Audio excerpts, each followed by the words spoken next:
महाराष्ट्र में शिवसेना, एनसीपी और कांग्रेस तीन दल मिलकर महाविकास अघाड़ी सरकार चला रहे हैं। लेकिन आए जब इस खिचड़ी सरकार में अंदर खाने पार्टियों के बीच अनबन की खबरें आती रहती हैं।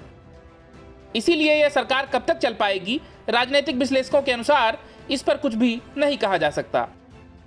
वहीं अब एक बार फिर से महाविकास अघाड़ी सरकार में सब कुछ ठीक नहीं चल रहा है।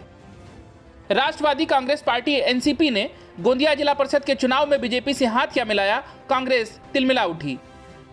राजनीतिक जानकारों का मानना है कि महाराष्ट्र में इस घटना के बाद नए गठबंधन के दरवाजे खुल सकते हैं। शायद इसीलिए कांग्रेस को लग रहा है कि सरकार में रहते हुए भी उसकी उपेक्षा की जा रही है।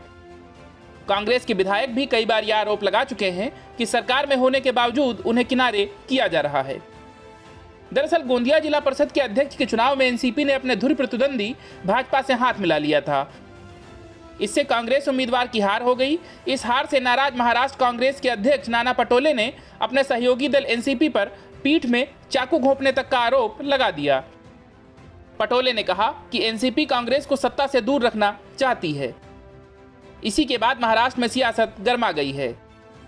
नाना पटोले ने कहा कि उदयपुर के चिंतन शिविर में वो पार्टी हाईकमान को एनसीपी के षड्यंत्र के बारे में बताएंगे, जो 2.5 साल से चल रहा है। उन्होंने एनसीपी पर आरोप लगाते हुए कहा कि 2-2.5 सालों से इसने हमारी पार्टी के कुछ सदस्यों को छीन लिया है। इस दौरान उन्होंने एनसीपी को खुले तौर पर दुश्मनी करने की नसीहत दी। पटोले ने कहा कि दोस्ती पूरी ईमानदारी से निभाई जानी चाहिए और दुश्मन सामने से वार करे यह बेहतर है।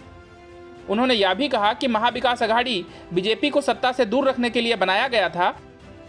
कांग्रेस नेता ने कहा कि गठबंधन के बावजूद एनसीपी ने कांग्रेस को मालेगांव, भिवंडी और कई दूसरी जगहों पर नुकसान पहुंचाया है।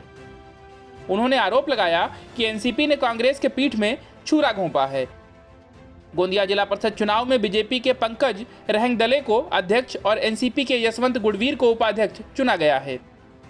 बीजेपी उम्मीदवार ने कांग्रेस प्रत्याशी ऊषा मेंढे को पराजित किया था। कांग्रेस को 13 वोट मिले, जबकि बीजेपी को 40 वोट मिले।